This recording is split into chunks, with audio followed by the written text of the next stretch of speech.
Bom dia. É bom estar aqui com vocês nessa manhã. Meu nome é Wellington, eu sou um dos pastores da comunidade e nós vamos começar já, como foi dito, uma nova série de mensagens. E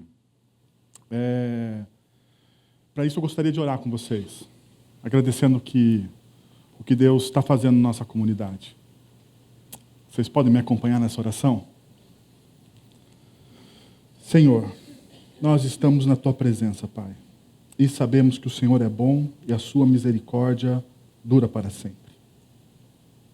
Muitas vezes nós não entendemos os Teus caminhos. Muitas vezes nós não reconhecemos o Senhor nos nossos caminhos.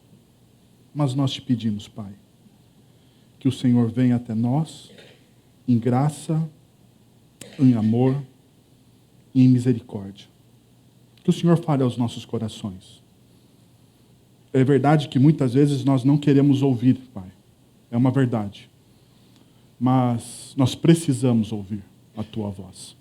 Nós precisamos.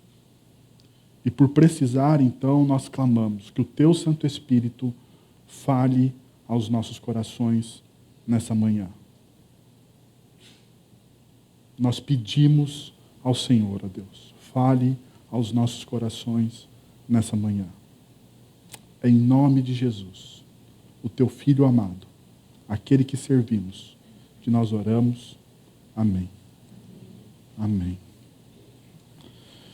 Hoje o tema, dentro da nossa série A Fé Customizada, é a fé do seu jeito. A fé do seu jeito. E eu queria entrar primeiro para a gente perceber o que é essa customização das coisas, né? Tudo está, e isso é cultural na nossa sociedade, tudo está customizado. Customizar significa adaptar às preferências do usuário. Nós customizamos tudo. Conhecimento, relacionamentos, redes sociais, propagandas, roupas, comida, lazer, cursos, carreira. Nós customizamos até as nossas famílias. Está tudo customizado. Né? A minha esposa gosta de assistir aquele Discovered Home Health, não sei lá como é que fala, mas vocês entenderam. O 55 da NET, ok? Ela adora assistir aqueles negócios de casas que vão sendo refeitas e reconstruídas.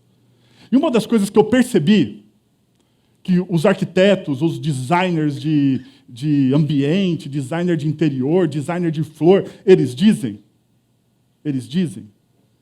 falam assim, este móvel tem personalidade.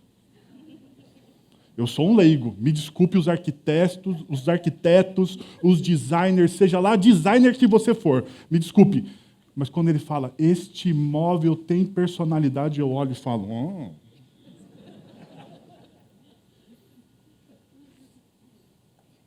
Né?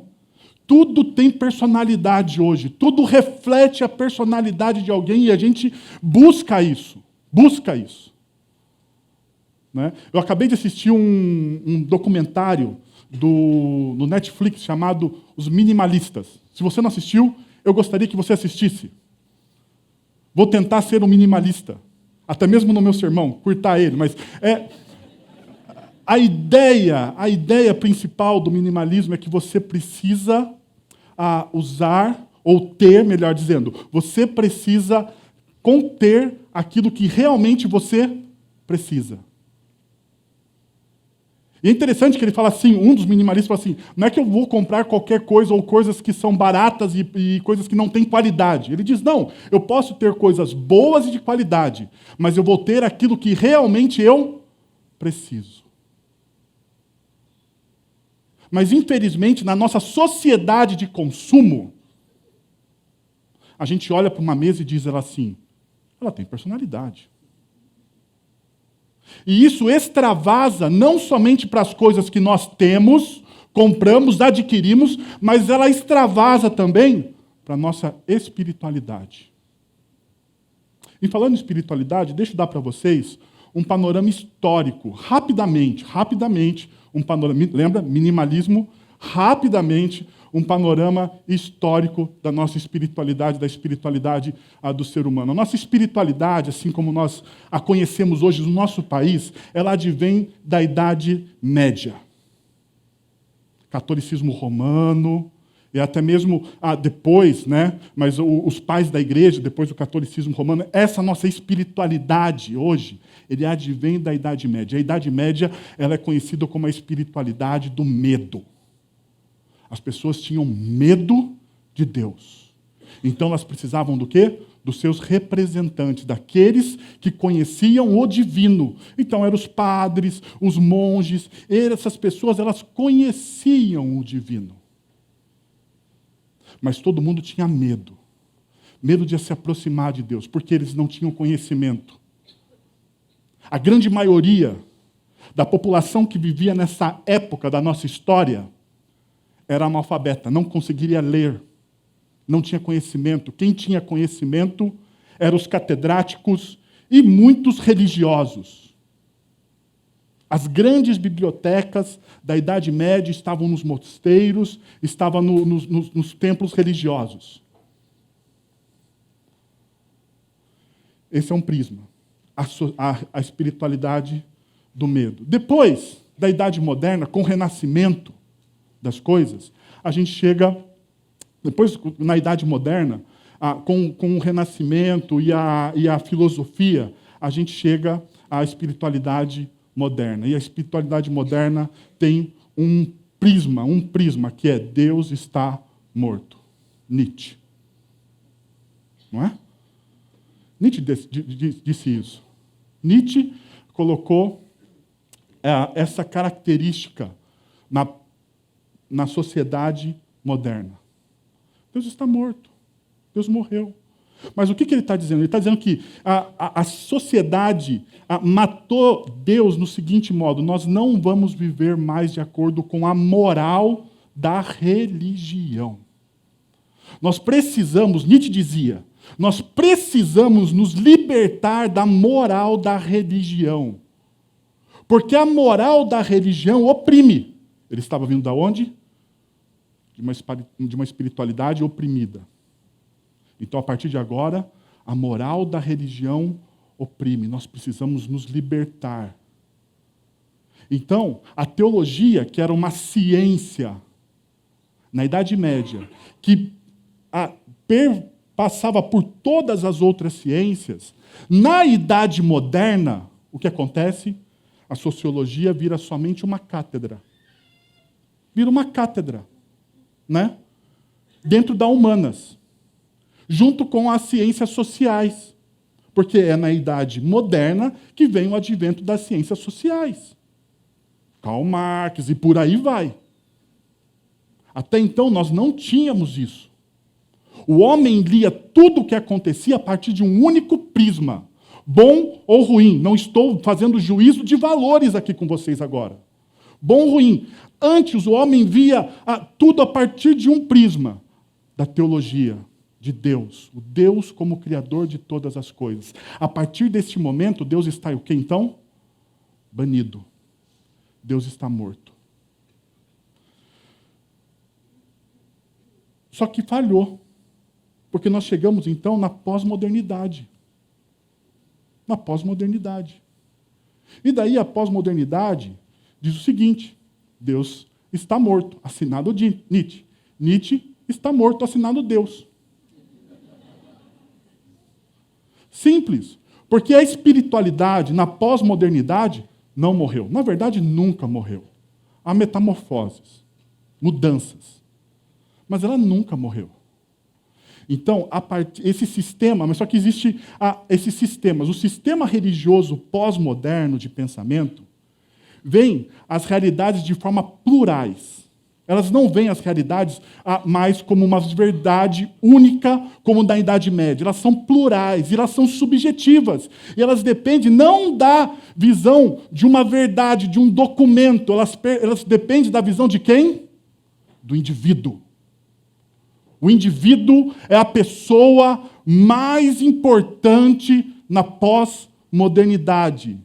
A interpretação pós-moderna da religião reconhece e valoriza a visão de multiplicidade. De multiplicidade, a interpretação da verdade, ou melhor dizendo, a elasticidade da verdade, porque o que é verdade para mim não é verdade para o Yudi. A minha narrativa é diferente da narrativa do Yudi, ele olha com o olhar dele. Então, por isso que na pós-modernidade,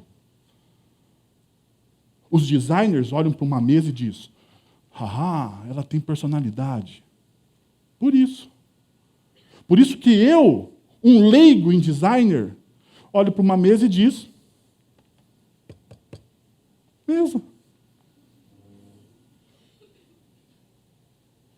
Mas porque as narrativas são flexíveis. A verdade é flexível. E as formas agora dependem mais do que? Da forma como cada um vê. E é esse o momento histórico que nós estamos vivendo. Por isso que nós temos uma espiritualidade customizada. E essa espiritualidade customizada, ela não é um termo que nós, pastores da Chácara Primavera, inventamos. Né? É um termo que o Leandro Carnal, filósofo e professor da Unicamp, cunhou. E quando ele fala sobre espiritualidade, ou melhor dizendo, quando ele fala sobre fé customizada, porque este é o tema que ele usa, ele fala da antikenosis. E daí você está perguntando o que é a antikenosis. Né? Você está falando assim, mas o que é esse negócio de antikenosis? Deixa eu mostrar para vocês da onde ele está tirando a antikenosis. Ele olha para Paulo, apóstolo, na carta aos Filipenses, no capítulo 2, no capítulo 2, do verso 5 até o verso 7, diz assim, seja a atitude de vocês a mesma de Cristo Jesus, que, embora sendo Deus, não considerou que o ser igual a Deus era algo a que devia apegar-se, mas esvaziou-se a si mesmo, vindo a ser servo, tornando-se semelhante a quem?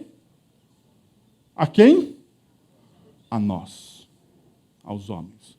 Aonde está a palavra kenosis aqui? Esvaziou-se. Kenosis. Jesus, ele fez uma kenosis. Ele se esvaziou de quem ele era, quem Jesus é, ou quem Jesus afirma ser, ou quem Jesus é afirmado pelas Escrituras. Ele é o Deus encarnado que entra na história para resgatar a humanidade. E ele, sendo Deus encarnado que entra na história para resgatar a minha e a sua humanidade, ele teve que fazer uma única coisa. O que ele precisou fazer? Uma kenosis. Ele se esvaziou. Ele se esvaziou de quem ele era. Interessante. Parênteses aqui. O apóstolo Paulo, na versão Revista Atualizada da Bíblia, da Revista Atualizada da João Ferreira de Almeida, ele diz assim, seja o sentimento de vocês o mesmo de Cristo Jesus. Aquela tradução está um pouco equivocada.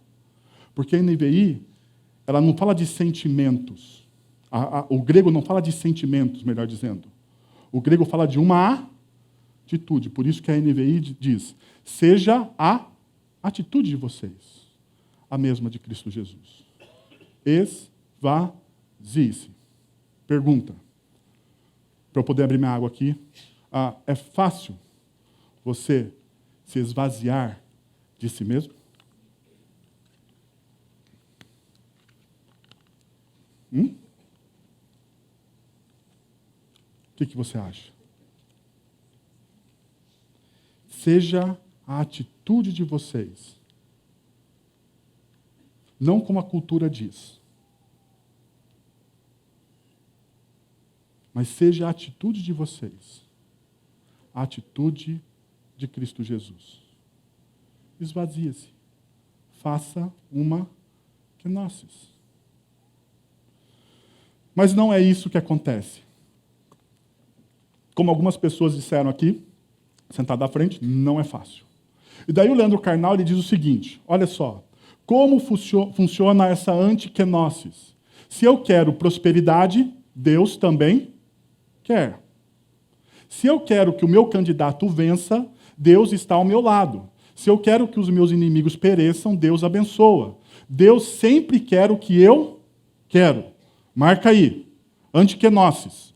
Deus sempre quer o que eu quero. Deus nunca me contraria, nunca pensa diferente de mim, nunca realiza o terceiro dos 7 pedidos encontrados no Pai Nosso. Seja feita a vossa vontade, assim na terra como no céu. Essa categoria de Deus merecia o título de amigo imaginário, não de Deus. E eu concordo com o Leandro Carnal. Esse Deus que quer as mesmas coisas que eu quero, sem filtro bíblico, ele é um amigo imaginário. Ou seja, ao invés de eu pensar no radicalmente outro, porque Deus ele é radicalmente diferente de mim e de você, ele é radicalmente diferente. Ele deseja radicalmente outras coisas que eu desejo. Porque a própria palavra de Deus e a própria espiritualidade cristã afirma que o meu coração ele é enganoso. Então ele é totalmente diferente de mim. No radicalmente oposto a tudo que existe, eu vou pensar no radicalmente eu. Ou seja, o antikenosis. Então, o que nós fazemos? Ao invés da gente se esvaziar, e eu vou pegar um texto que o pastor Leandro pregou semana passada aqui, Efésios capítulo 5.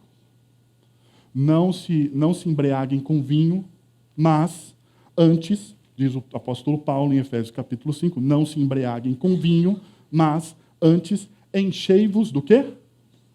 Do Espírito. Bom, para você estar cheio, você precisa primeiro se esvaziar. Olha que coisa lógica.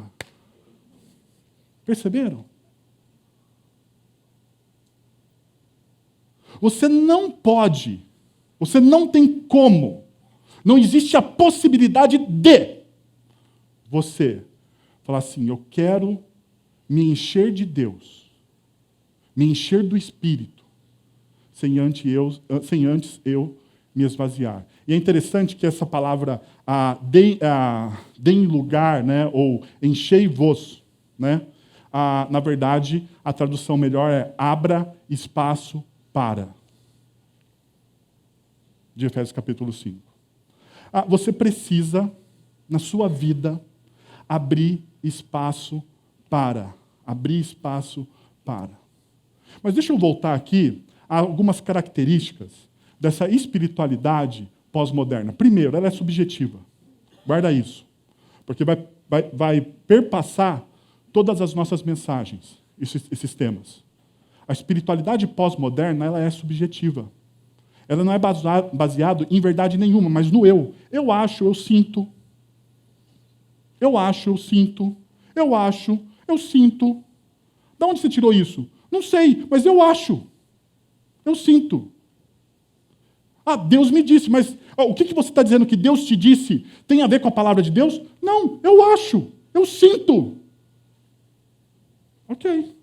Subjetividade. Ela tem infantilidade.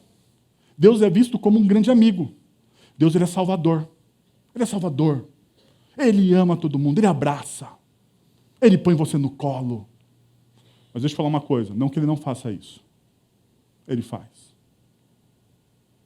Mas a pergunta é, ele é só teu amigo? Porque a Bíblia diz. Jesus ele diz. No Evangelho de João mesmo, Jesus diz. Jesus fala, não vos chamo mais de servos. Eu agora chamo vocês do quê? De amigos. Jesus ele diz que ele é nosso amigo. Mas a pergunta é, ele é só o teu amigo? Ele é Senhor também. A Bíblia diz isso. Ele é Senhor também. Ainda, ele diz que ele tem sincronicidade. Tudo acontece para o meu favor, marcado pelo otimismo. O pensamento é que cria o bem. Então a gente tem que pensar de maneira positiva. Pensa aí positivo, que se você pensar positivo, Deus lá na eternidade vai olhar que você está pensando positivo e vai fazer o quê? Vai te abençoar. Vai te abençoar. Por último, prosperidade. Deus só traz a prosperidade. Porque, afinal de contas, qualquer coisa que não seja prosperidade vem do diabo. Então você precisa amarrar o diabo, orar muito. Mas eles esqueceram de ler o livro de Jó, né? Esqueceram da história de Jó. Deus só traz prosperidade espiritual, econômica e emocional. Essas são as características da nossa espiritualidade. Agora, eu queria contrapor essas características, eu queria olhar para a Bíblia, né? E olhar para ela, percebendo que não existe nada de novo debaixo do céu, já dizia Salomão. Não existe mesmo. Porque essa customização já acontecia nas Escrituras. Perceba comigo, quando a gente vai ler o Evangelho de João, a partir do verso 25. Diz o seguinte: quando o encontraram do outro lado do mar, perguntaram-lhe: Mestre, quando chegaste aqui? Jesus ele atravessa, né? João capítulo 6 é quando Jesus anda sobre as águas. Mas antes de andar sobre as águas, que é o centro da perícope, do capítulo, Jesus ele faz uma coisa. No início do capítulo 6, Jesus ele faz o quê? A multiplicação dos pães e peixes. Jesus faz isso lá. Se você começa olhando o capítulo 6, Jesus ele olha a multidão, olha para os lados, vê que não tem nenhum mercado perto, chega para um dos seus discípulos e diz o seguinte: cara, como que nós vamos alimentar essa multidão? Fala para Filipe. Filipe diz assim: ixi, não dá, Jesus, porque nem 200 moedas de prata, nem com 200 moedas de prata, nós conseguiríamos dar um pão para cada uma dessas pessoas. Daí André fala assim: ó, Jesus, eu dei uma procurada lá, no meio da multidão, e achei esse menino aqui, ó, tem 5 pães e alguns peixes. Daí Jesus pega, divide aqueles pães, aqueles peixes entre seus discípulos, os abençoa, e nós temos um verdadeiro o quê? Milagre. Jesus manda as multidões, Jesus manda os seus discípulos com que a multidão sente em grupos de 50 pessoas. E as pessoas começam a sentar, e as pessoas vão distribuindo, os discípulos vão distribuindo os pães e os peixes, os pães e os peixes, os pães e os peixes. E quando eles terminam, Jesus fala assim: ó, recolhe tudo. Tinha dado o quê? 12 cestos com as sobras. Essa multidão está seguindo Jesus a partir deste momento. A partir deste momento. E daí eles atravessam o Mar da Galileia, que tem cerca de 19 quilômetros de comprimento, com 13 quilômetros de largura. É grande, hein? Eles atravessam o Mar da Galileia. E quando eles atravessam o Mar da Galileia, os discípulos primeiro vão sozinhos. Jesus fica, porque ele some. Ele fica sozinho, ele some entre as multidão. Os discípulos no meio do barco, já à noite.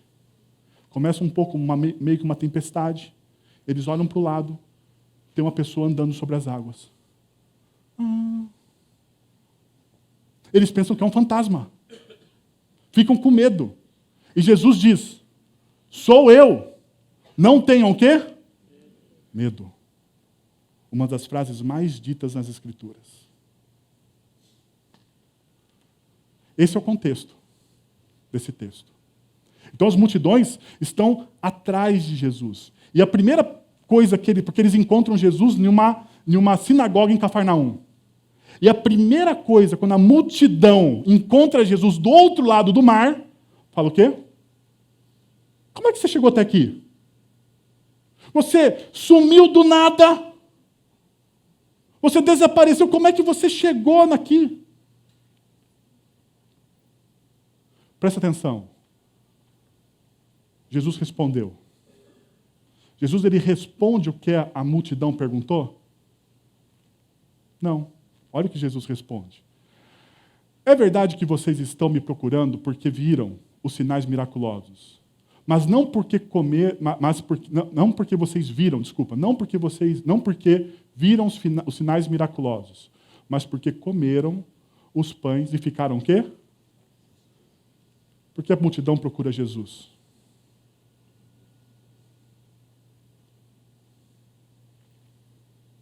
A multidão está procurando Jesus porque eles viram um milagre. Não tinha padaria perto, não tinha Walmart perto, não tinha nenhum supermercado perto, não tinha nada. O texto diz que não tinha nada. Eles não tinham dinheiro. Jesus simplesmente faz um negócio assim, corriqueiro.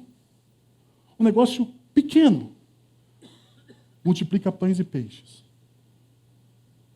Mas ao invés das pessoas estarem olhando para o significado do que Jesus estava fazendo, aonde estão os olhos das pessoas? Aonde estão os olhos, onde estão os olhos das pessoas? No seu estômago. E aprenda uma coisa. Toda vez que a Bíblia fala de estômago, está falando do quê? Dos nossos desejos. Nos meus santos desejos, das minhas santas necessidades, das minhas santas vontades. Toda vez que a Bíblia fala a respeito daquilo que, satisfação. Porque a satisfação desse povo é diferente da nossa satisfação hoje no século 21. Não é? É diferente. A satisfação desse povo, que era miserável, era o estômago. Mas a pergunta que a gente precisa responder hoje aos nossos corações é o que está satisfazendo a sua vida?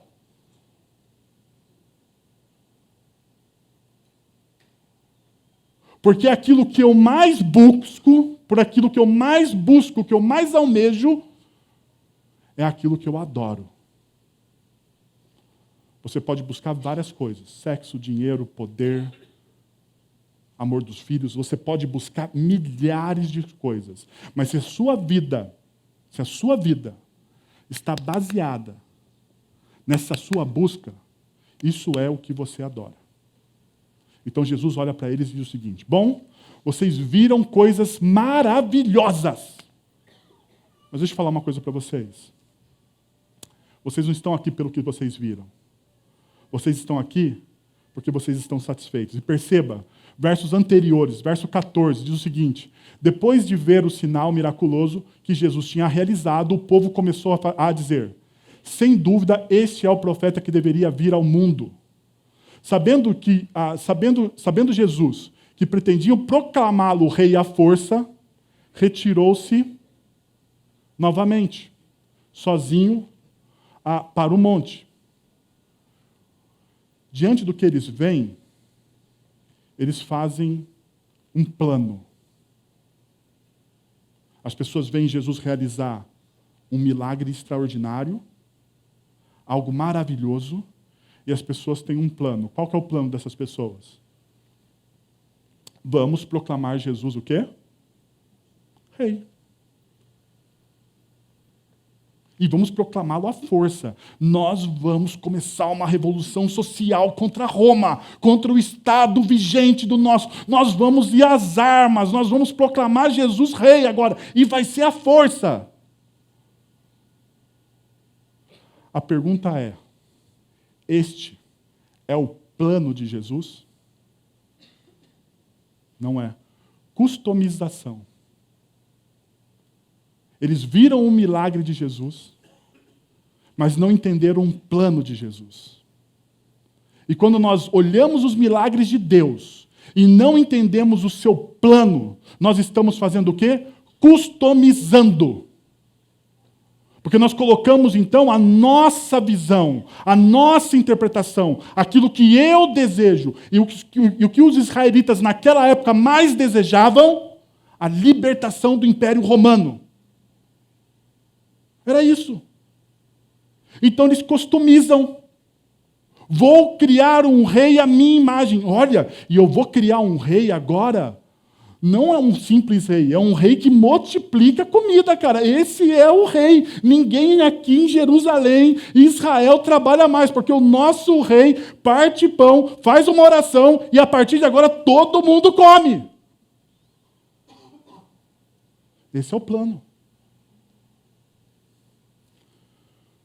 Você, diante dos milagres que você vê Deus fazer na sua vida,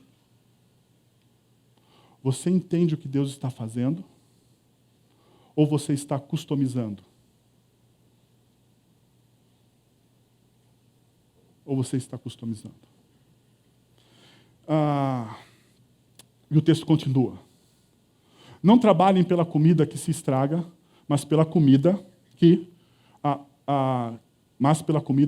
permanece para a vida eterna. Então, Jesus olha para eles e diz assim, então, vocês têm que começar agora a entender uma coisa. Vocês não podem estar com os olhos somente na sua satisfação. Porque pelo que vocês estão lutando hoje é temporário.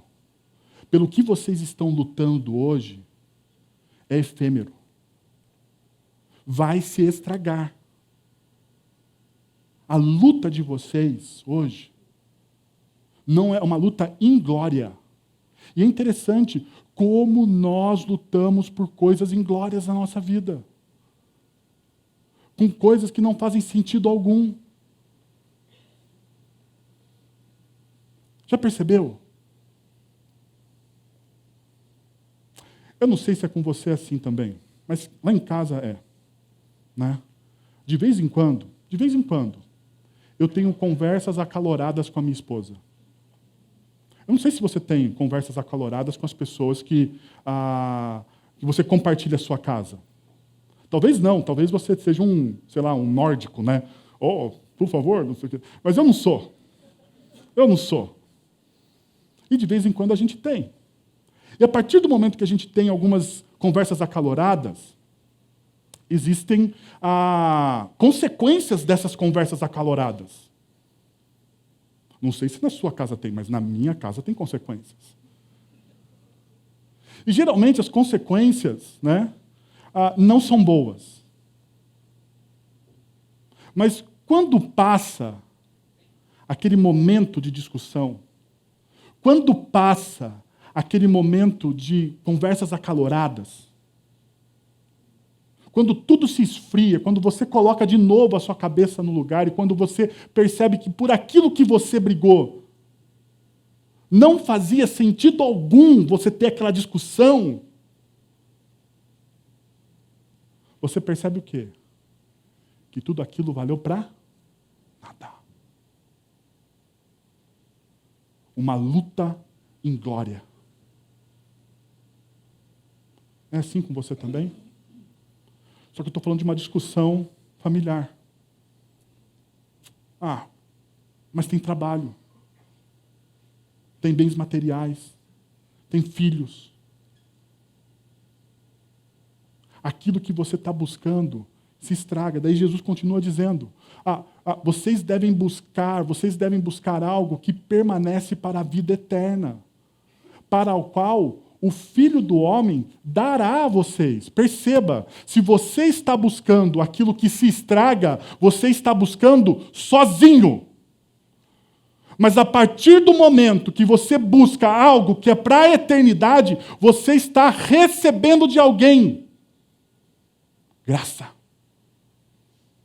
Quando você busca algo que se estraga, aprenda isso. Quando você busca algo que é efêmero, que é passageiro, você está buscando isso sozinho. E esse é um grande problema. Você está lutando, e você diz assim, eu estou lutando sozinho. E está mesmo. Você está lutando sozinho porque você não colocou aquilo que é eterno antes, que dá significado antes.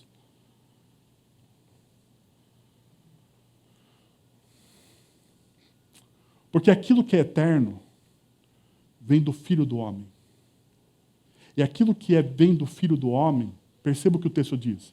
E Deus, o Pai, nele, no Filho do Homem, que te dá as coisas que é eterno, ele coloca o quê? Um selo de aprovação. Porque a partir do momento que eu estou buscando, vem comigo, a partir do momento que eu estou buscando as coisas que são eternas, que não tem a ver somente com a minha necessidade, com a minha vontade, com os meus desejos, eu estou buscando algo que Deus está colocando um selo de aprovação. Por que Deus está colocando um selo de aprovação? Porque eu sou bom? Não, por causa do Filho dele. Porque quem está me dando aquelas coisas não sou eu mesmo. Não é uma busca solitária, é uma busca com Cristo. Daí, Paul Tillich, um teólogo alemão, ele diz assim, que existem os dois sentidos, os sentidos os sentidos penúltimo e último. O sentido penúltimo tem a ver com coisas circunstanciais, contingentes. Encontrar sentido na família, na vocação e no lazer. Então são as coisas penúltimas. E essas coisas penúltimas, se você as perde, elas não fazem falta a você. Porque elas são penúltimas. Elas são importantes, são muito importantes. Mas quando você a perde, você não perde a sua identidade. Você simplesmente perdeu. E as perdas são terríveis. Mas você não se perde. Mas Paul Tillich, ele diz que quando nós perdemos nosso sentido último, é o que ameaça a minha condição de ser. A razão de ser da existência. Quando eu perco o meu sentido último, sabe como que acontece? Eu me perco. Eu me perco. Tillich está dizendo isso. E daí, eu lembrei que existe um livro que é conhecido como a teologia do cachorro e do gato. Vocês conhecem a teologia do cachorro e do gato? Deixa eu falar para vocês, então, o que é a teologia do cachorro e do gato. Vamos primeiro para o cachorro, que é gente boa, né? Diz assim, o cachorro olha para o seu dono e diz o seguinte: você me acaricia, você me alimenta, você me abriga, você me ama. Daí ele olha e fala assim, você deve ser Deus.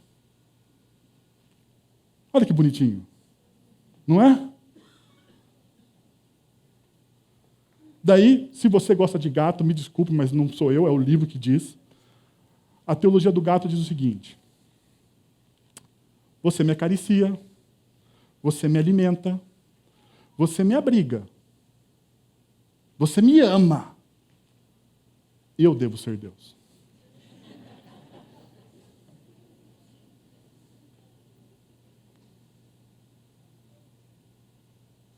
Existe uma pequena mudança, mas na espiritualidade do século XXI customizada, essa pequena mudança faz total diferença.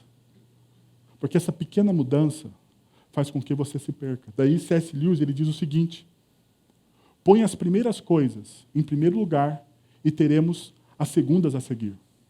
Ponha as segundas coisas em primeiro lugar e perderemos o quê? Ambas. Talvez seja isso que esteja acontecendo com você. O texto continua, e o texto de João capítulo 6, ele apresenta quem é Jesus. E olha que interessante. O texto continua dizendo, então perguntaram-lhe, o que precisamos fazer para realizar as obras que Deus requer? A multidão olha para aquilo que Jesus diz e fala assim, bom, o que a gente precisa então fazer, Jesus? Né? Diante de todo o seu discurso, o que nós queremos fazer? Perceba, o ser humano sempre pergunta o que eu preciso fazer. Anteriormente, Jesus tinha dito, olha, se vocês creem no Filho do Homem, se vocês creem em mim, eu vou dar para vocês. Mas a gente sempre faz a mesma pergunta, o que eu preciso fazer? A gente tem dificuldade com esse negócio de graça. Daí Jesus responde, a obra de Deus é essa, crer naquele que ele enviou. Pergunta: o que você precisa fazer? O que você precisa fazer? Alguma coisa? Você precisa desenvolver um programa social. Você precisa, todo dia, fazer uma bondade para um desconhecido. O que você precisa fazer? Absolutamente nada. Perceba, Jesus continua dizendo: então perguntaram-lhe: que sinal miraculoso mostrará para que vejamos e creiamos em ti? Olha o que eles dizem. O que você vai fazer? Como assim? Jesus tinha acabado de multiplicar os pães e peixes. A humanidade tem memória curta mesmo. O que você vai fazer? Daí eles vêm: olha, os nossos antepassados comeram o maná no deserto, como está escrito. Ele lhes deu a comer o pão dos céus. E o texto continua. Declarou-lhes Jesus: digo a verdade. Não foi Moisés quem deu a vocês o pão do céu, mas é meu Pai quem dá a vocês o verdadeiro pão do céu. Pois o pão de Deus é aquele que desceu do céu e dá a vida ao mundo. A partir desse versículo, Jesus ele usa, durante 4 vezes, a expressão. Olhem comigo. Versículo 35 diz: eu sou o pão da vida. Versículo 41, Jesus diz: eu sou o pão que desceu do céu. Versículo 48, Jesus diz: eu sou o pão da vida. No versículo 51, ele diz: eu sou o pão que desceu do céu. 2 coisas acontecem nesse texto. Deixa eu mostrar para vocês. A primeira coisa, Jesus relembra a todos o cuidado de Deus. Jesus relembra a todos, porque eles tinham na memória deles, os israelitas, tinham na memória deles a história do Êxodo. A história do Êxodo é a história fundante da nação de Israel. Nós temos Gênesis capítulo 12, o chamado de Abraão, mas a gente lembra que depois do chamado de Abraão, quando tem o José do Egito e Jacó, eles ficam 400 anos, os israelitas ficam 400 anos presos aonde? No Egito. E então existe um refundamento, uma realiança, mostrando que Deus não tinha esquecido do povo. Como isso acontece? Deus não esqueceu do povo, então Deus chama Moisés. E parte do chamado de Moisés foi conduzir o povo. E em certo momento, o povo é livre, passa o Mar Vermelho, eles estão reclamando que não tem comida. E Deus faz o quê? Faz descer um maná dos céus, um tipo de pão. Por isso que os israelitas que estão questionando Jesus dizem: olha, anteriormente, no passado, Deus fez chover um pão para mostrar o seu cuidado por nós.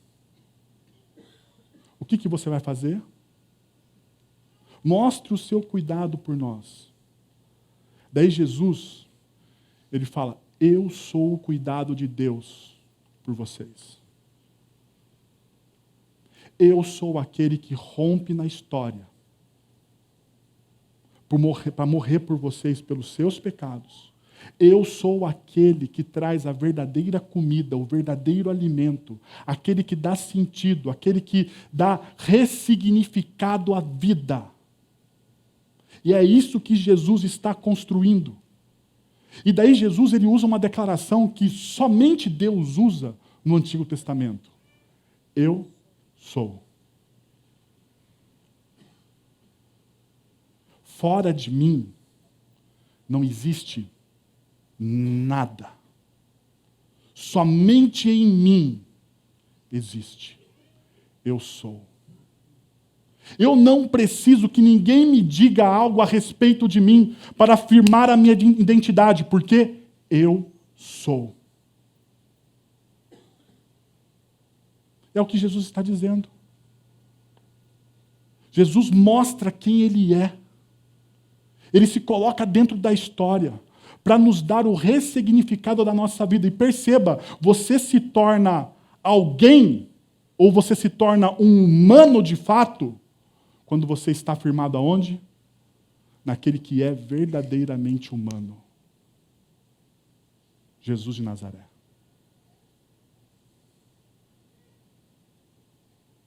É isso que Ele está fazendo. Ele está ressignificando. Eu não sou aquilo que vocês dizem, eu não vou ser o rei que vocês querem, mas eu sou. É interessante que em Deuteronômio, capítulo 8, versículo 3, quando Deus está falando com o povo, Ele diz assim, na verdade Moisés falando com o povo, desculpa, diz assim Ele os humilhou e deixou passar fome, mas depois os sustentou com maná, que nem vocês, nem os seus antepassados conheciam, para mostrar-lhes que nem só de pão viverá o homem, mas de toda a palavra que procede da boca de Deus, ou do Senhor. Toda a palavra que procede da boca do Senhor. Não só de pão viverá o homem, mas a sua vida está firmada em toda a palavra que procede da boca do Senhor. Isso traz ressignificado. Reordena a nossa vida.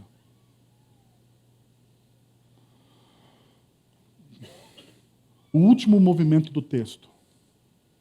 As reações. Porque, perceba, as pessoas têm uma reação customizada, as pessoas tentam customizar Jesus, não é verdade? Vamos fazer ele rei à força. Daí, ele tem o discurso dele, ele diz, eu sou e eu não vou me customizar à sua vontade. Eu sou Deus. E por ser Deus, eu sou livre. Daí, as pessoas entendem isso. Perceba. Com isso, os judeus começaram a criticar Jesus. Porque disseram, eu sou o pão que desceu do céu. E diziam, este não é Jesus, o filho de José? Não conhecemos seu pai e sua mãe?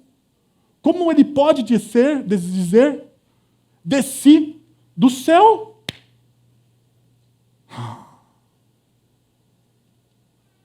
Eles veem os milagres.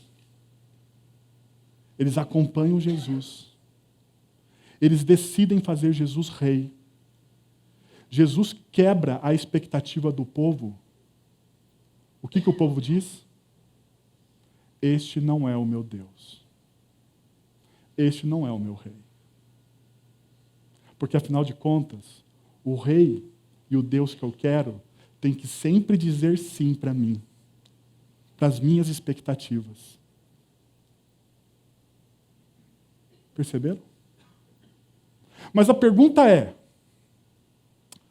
a reação foi só da multidão? Não. A reação não é só da multidão. Olha o que o texto continua dizendo. Ao ouvirem isso, quem está ouvindo? Muitos dos seus discípulos. Disseram. Discípulos de quem? Discípulos de quem? De Jesus. Dura essa palavra. Quem pode suportá-la? Sabendo em seu íntimo que os seus discípulos estavam queixando do que ouviram, Jesus lhes disse, isso escandaliza vocês? Isso está escandalizando vocês? Perceba, os discípulos eles ficam o quê? Escandalizados, porque o Jesus que eles estavam seguindo não era o Jesus que eles queriam. Não é. E daí, daquela hora em diante, muitos dos seus discípulos voltaram atrás e deixaram de segui-lo.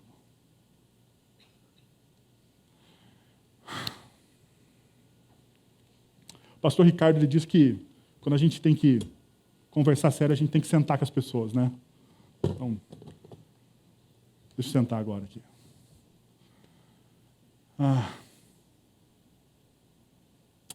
Eu fiquei olhando para esse texto. E eu aprendi com um amigo meu, muito querido, que eu tenho que ler a Bíblia contra mim. Se eu quero me tornar um discípulo de Jesus, eu tenho que ler a Bíblia contra mim. E daí, eu vi a escala da pregação, eu vi o texto lá que a gente tinha escolhido, os pastores tinham escolhido como parte da série, e eu comecei a ler esse texto contra mim. E eu comecei a me fazer a pergunta, será que eu não sou esse grupo de discípulos? Que posso vir à igreja, que posso falar de Deus, que posso cantar músicas bonitas, que as pessoas até podem me admirar. Não sei se tem alguém, né? Não sei se tem alguém. Mas quando você olha de longe, você até pode falar assim, pô, admira aquele cara. Mas que no fundo, por descobrir que Jesus não é customizável, no meu coração eu fiz uma decisão de não segui-lo. E a decisão de não seguir a Jesus significa que diante de algumas escolhas que eu vou fazer, eu abro mão dos princípios do reino.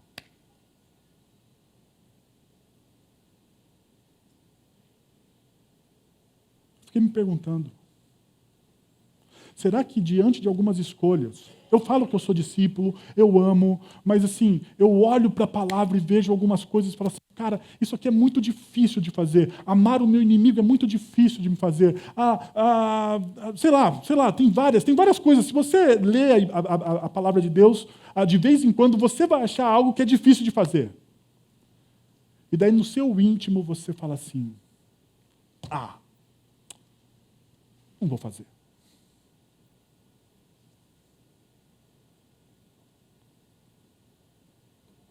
Eu vou continuar caminhando, mas não precisa fazer. Deus vai ficar entre eu e você, não vou fazer isso aqui, tá bom?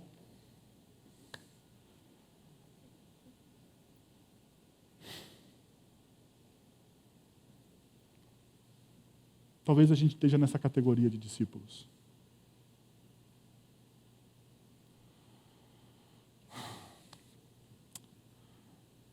Daí Jesus olha para os 12. Porque faltava, né? Faltava. Jesus tinha vários. Daí Jesus olha para os 12. Jesus perguntou aos 12. E olha o que Jesus pergunta para eles. Vocês não querem ir?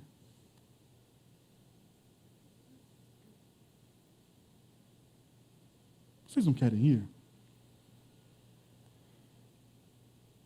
Simão, Pedro, lhe respondeu, Senhor, para quem iremos?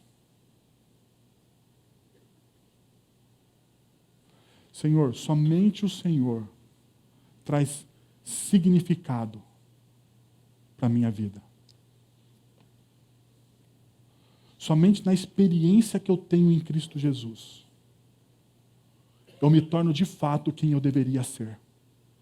Somente quando eu reconheço que Jesus é aquele que morreu na cruz, que entrou na história, que venceu a morte. Somente nesse Jesus eu tenho a minha história reescrita, reordenada. Para quem iremos? Senhor, para quem iremos? Tu tens as palavras de vida eterna. Nós cremos. E sabemos que és o Santo de Deus. Eu fiquei curioso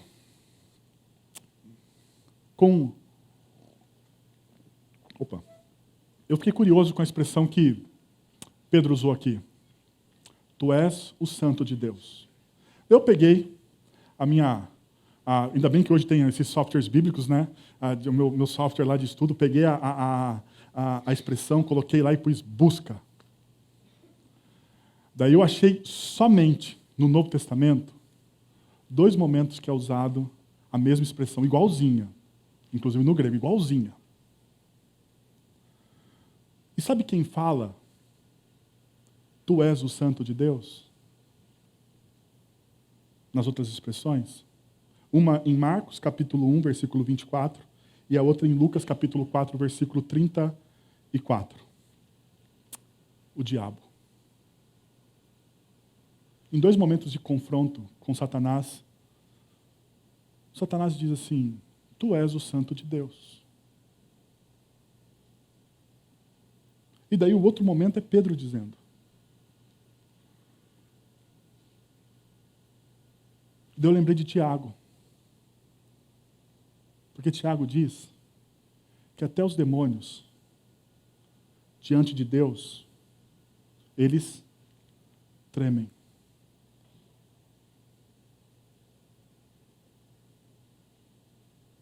Sabe qual que é o nosso problema na sociedade pós-moderna? Diante da tecnologia que nós temos, diante de todo o conhecimento na ciência, na medicina, na psicologia, sabe qual é o nosso problema? Nós deixamos de tremer diante de Deus.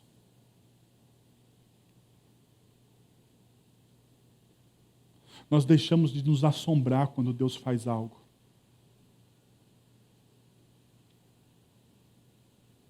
Quando ele fala, tu és o santo de Deus, Pedro está dizendo para Jesus, nós cremos que você é quem você diz ser na história.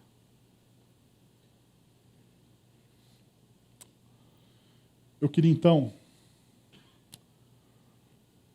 perceber com vocês que no Evangelho de João, no capítulo 6, existe um convite para crer. E esse convite para crer, ele promove para a gente transformação. Transformação porque só em Jesus, nós temos um ressignificado para as nossas vidas. Eu quero convidar você a crer nesse Jesus. Jesus, ele ressignifica quem eu sou.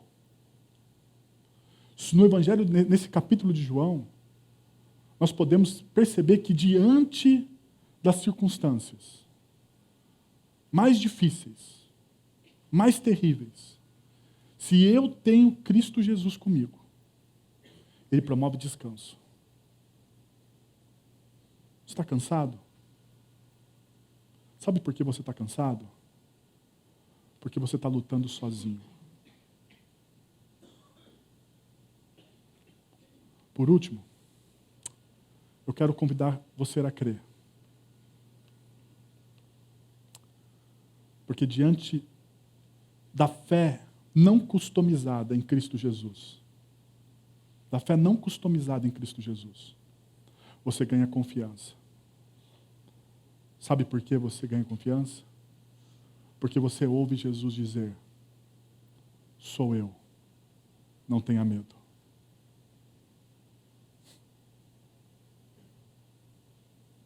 Talvez você está num momento da sua história que você precisa ouvir uma voz dos céus dizendo, sou eu, não tenha medo. Sou eu sou o pão da vida. Sou eu, não tenha medo.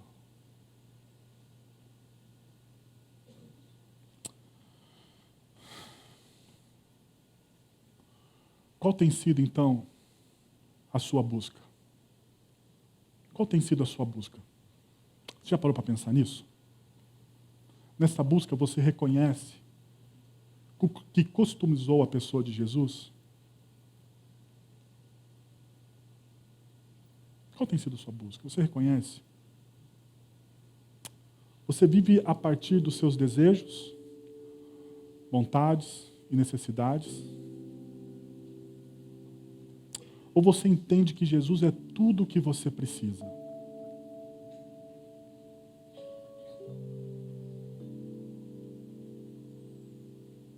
diante de tudo que a gente falou nessa manhã, em qual grupo você está? Você vai retroceder ou você vai crer?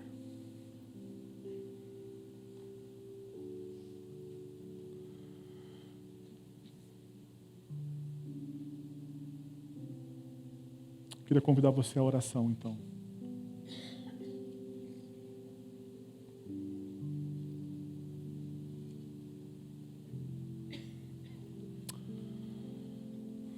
Senhor, nós estamos na Tua presença e entendemos que o Senhor é bom e a Sua misericórdia dura para sempre. E pedimos, Deus, que esse Jesus apresentado nas Escrituras, na Tua palavra, seja o nosso Jesus. Um Jesus que não é customizável, que não é do meu jeito. Um Jesus que é livre. Um Jesus que rompe na história, Deus. Um Jesus que não é domesticado. Não é domesticado. Que Ele é um leão, Senhor. Que quando Ele ruge, todas as coisas voltam à ordem. Nós queremos ouvir esse Jesus. Nós precisamos desse Jesus. Nos ajuda, Senhor, a aceitarmos e a crermos neste Jesus. A darmos este passo de fé na sua direção. Porque sabemos, ó Deus, que a fé não é nossa. A fé é sua, é teu presente. Foi nos dado também, Senhor. Traz ressignificado, Pai. Tem pessoas que precisam de um ressignificado para as suas vidas. Um ressignificado no relacionamento com seus filhos. Um ressignificado no seu casamento. Um ressignificado na sua vocação profissional. Traz esse ressignificado, Pai. Senhor, nós precisamos de Ti. Nos ajuda a confiar, ó Deus. E a ouvir a voz que vem dos céus dizendo: não tenham medo, sou eu. Eu sou. Não tenham medo. Eu sou. É em Teu nome que nós oramos. Amém.